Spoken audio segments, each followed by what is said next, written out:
يا رب العالمين صل على طه الأمين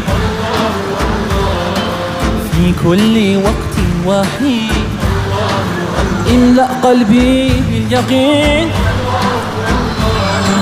ثبتني على هذا الدين الله الله واغفر لي والمؤمنين حسبي ربي جنب الله ما في قلبي غير الله نور محمد صلى الله لا إله إلا الله Allah. God bless you all. Thank you.